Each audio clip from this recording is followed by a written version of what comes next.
Alright, you guys know the drill. Let's go over all of the parts inside of this gaming PC before we actually do the benchmarks and that kind of stuff. So this right here is an Asus RTX 4070, specifically the Pro Art version. I think that this looks super clean. Now I'm very excited to do this because we're doing a his/her build for my buddy and his wife. So we got the HYTE Y60 case over there, and then his girlfriend, or soon to be wife, is going to be getting an all white version, exact same PC. It's just going to be white. His is black and that kind of stuff. But this right here is the Asus RTX 4070 Pro Art.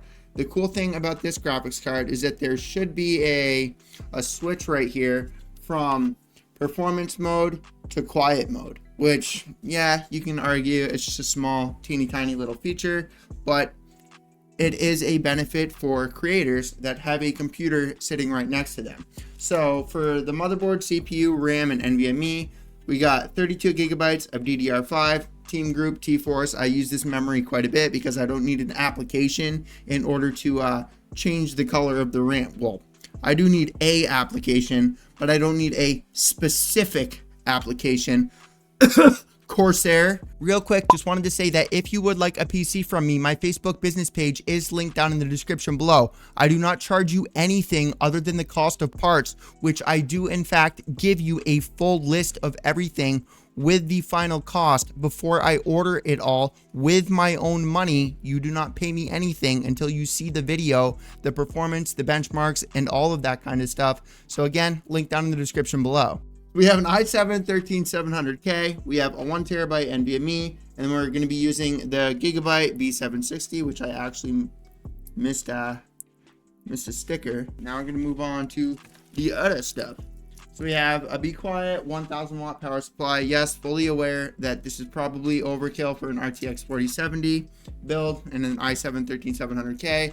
But as I always say with every single computer that I build, I do not build cheap computers. I build my computers specifically for upgradability in the future. An i7 13700K is going to be perfect with an RTX 4070. And then if my buddy and his wife ever want to upgrade to something like a 5070 or something, this is going to allow them to do that. Yeah, they might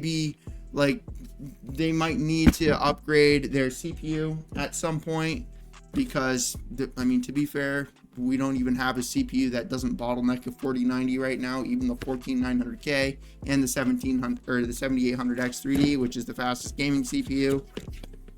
Gaming, keep that in mind. So we had some up here fans, which I did install on the Be Quiet AIO just so all of the fans match, because the Be Quiet case has two fans like down here that blow up, and then we'll have two here, three here, so we got, and then we'll have one on the back. So this right here is the AIO.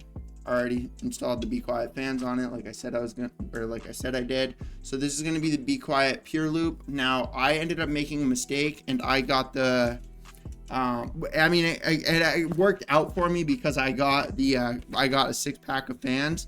But just make a note that Be Quiet does have two versions of this. They have one that has the RGB Be Quiet fans, and then they have this one which does not have RGB fans. This part is RGB, like the actual pump header, but the fans themselves are not. So if you are, I'm guessing I'm just tossing it out there, I'm guessing most people like RGB. So yeah, just keep that in mind. But yeah, and then we got the HYTE Y60 case over there. Use that quite a few times, and you guys will have already seen like what it looks like and all that kind of stuff. So now, if I have not done so already, let's hop into the benchmarks.